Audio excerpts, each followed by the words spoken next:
Happy Labor Day is what workers around the world will wish themselves on the annual holiday set aside to celebrate the achievement of workers. It's a day when workers are appreciated for all the hard work they put into their various fields and the positive impact their efforts have made on the economy. But with the high rate of unemployment, inflation in the economy, devaluation of the naira, low wages, widespread insecurity, and the rising cost of living, can we truly say it's a happy Labor Day in Nigeria? The Nigeria Labour Congress and the Trade Union Congress, while presenting their demands during the 2022 May Day celebrations at the Eagle Square in Abuja on Sunday, have asked the federal government to increase the salary of civil servants, police officers, armed forces, and paramilitary agencies, while cataloguing the failures of the government in education, economy, health, security, and the energy sectors, amongst others. The union still vowed to mobilize workers to participate in the 2023 elections. Joining us on the show this morning as we discuss what the federal government is doing to provide better welfare for workers in the country as we mark Labor Day is Senator Chris Ngige, the Minister of Labour and Employment. Good morning and welcome to the show, sir. Good morning and thank you for having me. Well, thank you for joining us, Senator Chris Ngige. Yesterday was Labor Day and you were right there beside the Vice President. But that's not our main focus. Our main focus is the fact that you are interested in the presidency of Nigeria and you have declared your interest. But what do you think qualifies you for that high office? Because some people are saying, as president, if you win the primaries, you need to worry about labor issues. And as Minister of Labor, you've presided over one crisis after another. With medical doctors, with university workers, with other persons. On one occasion, there was even an attempt to picket your home. And then, of course, unemployment rate is so high. I'd like you to take us through what you think your qualifications are and why you should be the man. Well, thank you very much, Ruben. I think you have indirectly listed the things that qualify me, actually. All these crises I've been managing, enough qualification, and it depicts the man who is strong enough to solve the problems of Nigeria. Let me take you back to the issues of conciliation and quarrel with the doctors over welfare issues, quarrel with the university teachers over welfare issues, quarrel with the university unions, non-academic staff association, senior staff association of universities, and NAT, National Association of Technologists. There are 4 unions in the university system. Then you go to the health system. Apart from the doctors, who also claim that they are leaders, the leaders of the health sector, with others saying no. You have National Association of Nigerian Midwives, you have National Association of Pharmacists, you have radiotherapists, you have the medical unions, and then you have the one they call allied professionals. That is laboratory technologists, physiotherapists, ophthalmologists, everybody you have inside the health system again. So you see, the education system and the health system have almost the same, what the doctor will call the same causative disease condition. Let me use that word. In their crisis. So for me, what the workers there are doing, from the doctors down, and from the university teachers, professors down, almost the same thing. If you go to the university system, the non-academic staff, the technologists, the senior staff association there, they are fighting ASU. Because ASU said that their leader, that without them the university don't exist. The people are saying no. If you come to the hospital system, the doctors are saying, we are your leaders. Without us, the hospitals don't exist. These other people are also saying no. So in handling their issues, if you're a good conciliator, you must take into account that this divide, this competition exists. So it is not everything the doctors ask you from government, because the doctors will go to the health ministry, that's their employer. All those health people will go to the health ministry and the employer and make those demands. When you see them come to me, it means that their employers, their direct employers have failed in handling the issue. And then it comes onto the mandate of my ministry, which is to maintain, the major mandate is to maintain stable industrial milieu between workers and the employers. So when you see the university ASU come to me too, it means that conciliation has failed in education. It has failed. If it didn't fail, they shouldn't come. And once they come, I will start conciliating it.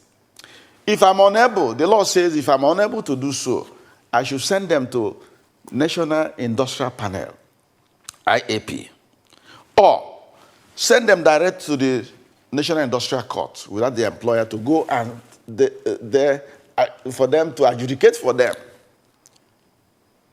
So most of the time that they come, because we have knowledge, in fact better knowledge than the IAP and even the courts, of the issues that surround it. Take in terms if the doctors come or the medical people come. I have managed health system in the Federal Ministry of Health. I was in the Federal Ministry of Health as a staff member for 19 years. I joined the Federal Ministry of Health in 1980, the civil service, and then I left in 1999 when I went to politics.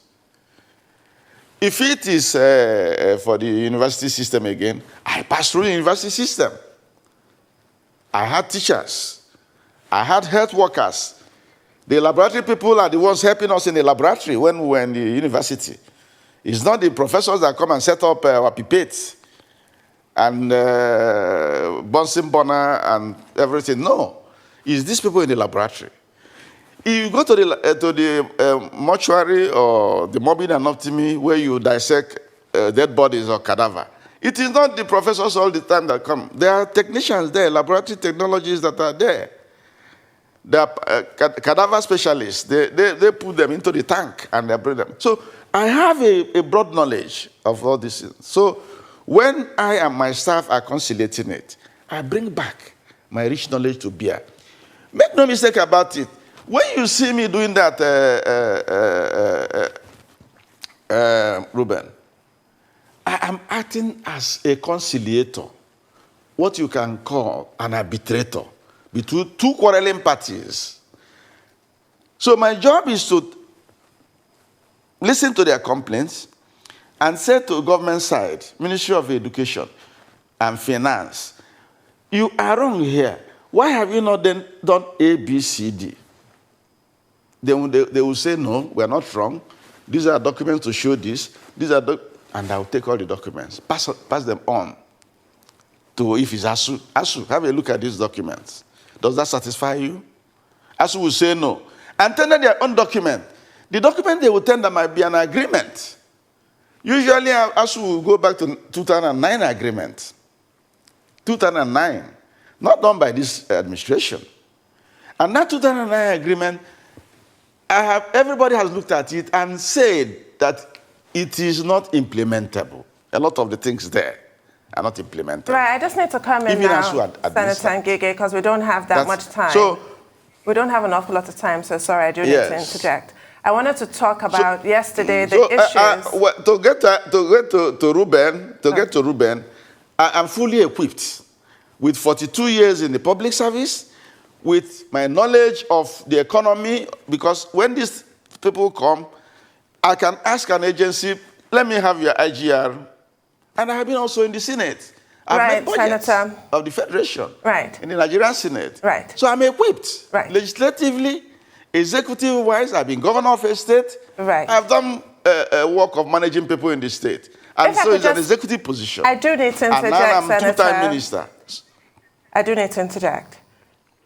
As Labour Minister, what exactly did you do with your specific portfolio? Because when you first announced your declaration for the Office of President of Nigeria, you were talking about infrastructure, what APC has done, what have you done to aid the struggles of Nigerian workers who are really groaning under the weight of 30,000 naira minimum wage, which really is no longer worth 30,000 naira. To your eternal credit, you were praised at the time when that minimum wage was increased in 2019 as one of the people who fought for it to remain on the exclusive list. But what will you do going forward if you do become president of Nigeria? And that's for the workers of Nigeria. What about the 33% of Nigerians that don't have jobs? What will you do to create employment? And what did you do as Minister for Labour and Employment when we still have this really dangerously high number of unemployed Nigerians?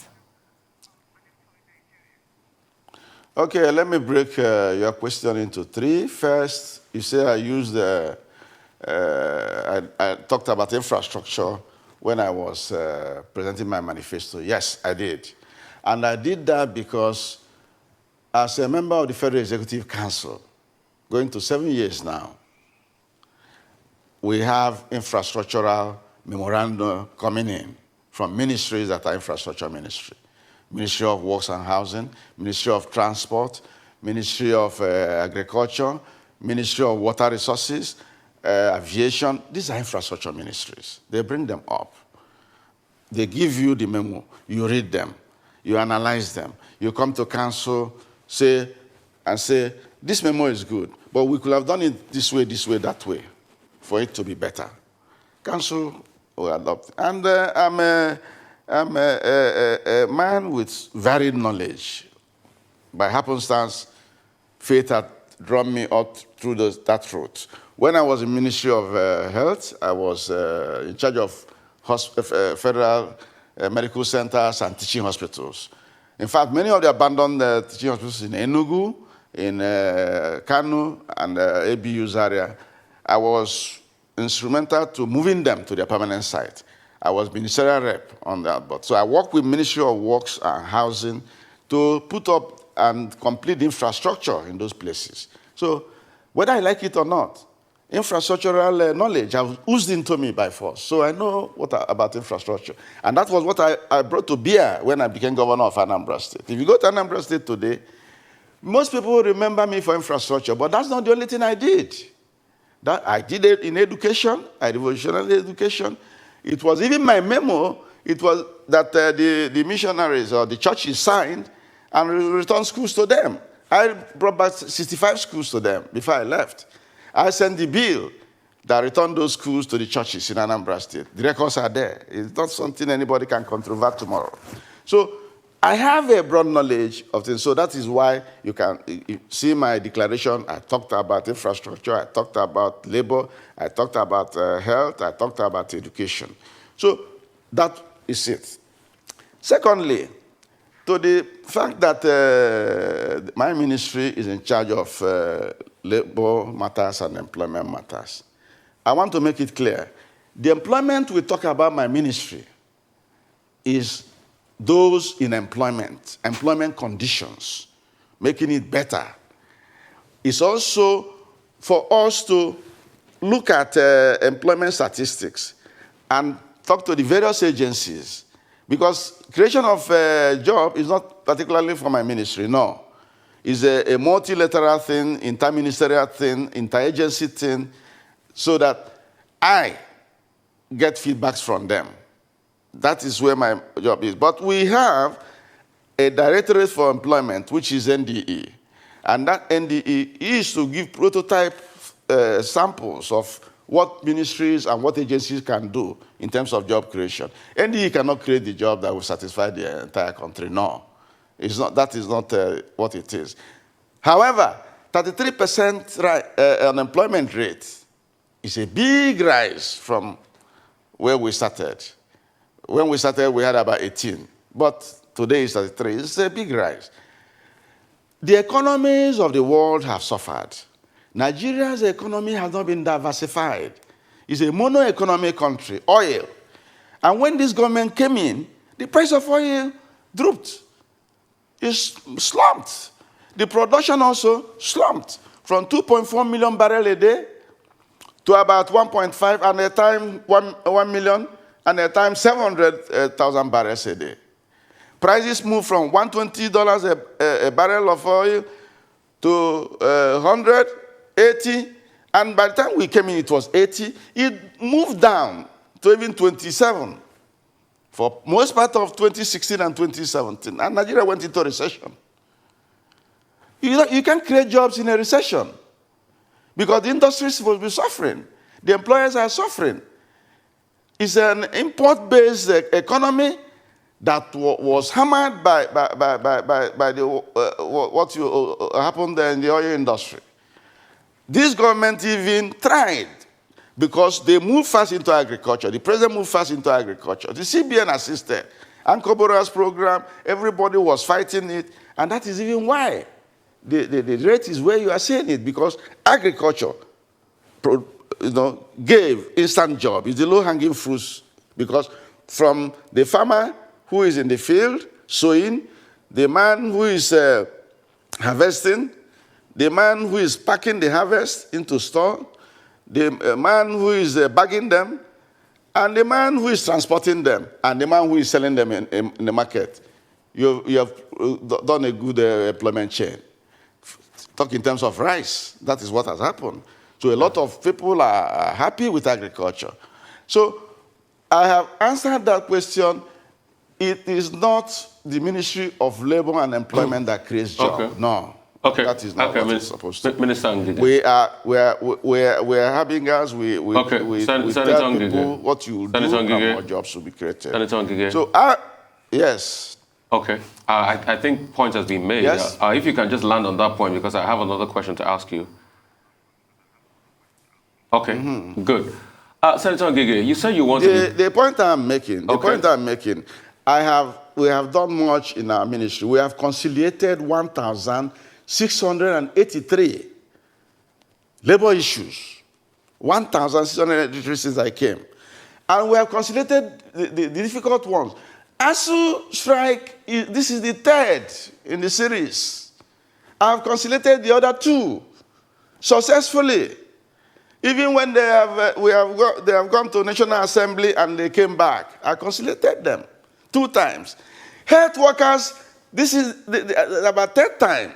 And what will interest you is that if you ask the ASU people privately and you ask the health workers privately, they will tell you that I have done what Napoleon could not do. Okay. Can you believe it that the National Association of Resident Doctors, Resident Doctors came to my luncheon for my declaration and said, this is the best conciliator they have ever seen. They wrote me. Okay. Even the NMA is giving me an award on the 19th of this month as a medical doctor that has done so much to help the industry. Minister Ngige, okay, thank you so much. ASU will soon honor me. Okay, Minister Ngige. Thank you so much for all you have said. But a lot of Nigerians will have wished that all of these problems are solved. You know, it's not about awards. We know how people get awards in this country. Awards are worth a dime a dozen. Minister Ngige, you want to be president of this country. No, hang on a minute. You want to be president of this country. A couple of years ago, you said there's nothing wrong with doctors leaving this country, that we have enough doctors. And you quoted the stats about the number of doctors we have. And everybody has said that stat is not true. What would you like to say about that? So a lot of people are asking, how would somebody that doesn't even know the number of doctors we have in this country and doesn't see anything wrong with brain drain want to lead this country? That's one. 2, how would you end the problem of income inequality that is biting so hard in Nigeria? Let me tell you, the figures I gave were not wrong. But NMS says you were wrong on those figures. But I said I did not have anything, I don't see anything wrong with doctors going away. This is not first time it has happened. It happened in the 80s. Senator Ngige. That's my field. Listen. For the sake of facts, you've been fact-checked that the figure you gave were wrong. You asked me a question. Okay, go ahead. If you want to ask the question and answer, I'll leave it. And I won't answer. But if you ask me a question, I'll answer you. I have told you, this is not a phenomenon that is new in Nigeria. I graduated from medicine in 1979, did my housemanship 79 to 80. And by 80, I have joined the public service as medical officer 1. By 1982, 83, 84, our doctors were moving to Saudi Arabia. The nurses were going to Saudi Arabia, UK, and everywhere. It was not a new thing. Then in the 90s, another wave to United States. These countries need these doctors. Our doctors are well trained. We receive the best training in medical education for first degree. Our first degree equivalent is even the equivalent of what people have as their residency program, as the residency program in those countries. So when they get a fresh Nigerian doctor, or even get our consultant, they have got the best. Now, with the slide of the Naira, the slide started in the 80s. It started in the 80s. When I was graduating in medicine, or when I was in medical school, it was $2 to 1 Naira. $2. But when I was graduating, it became 78 kobo to $1. And with SAP, Structural Adjustment Program, the thing moved to $5, $6, $10, and where we are, the slide continued. So vis-a-vis the earning power, locally here and abroad, and the condition there, it was appetizing. It's a thing they can't resist. And they moved at that time, in the 80s and in the 90s.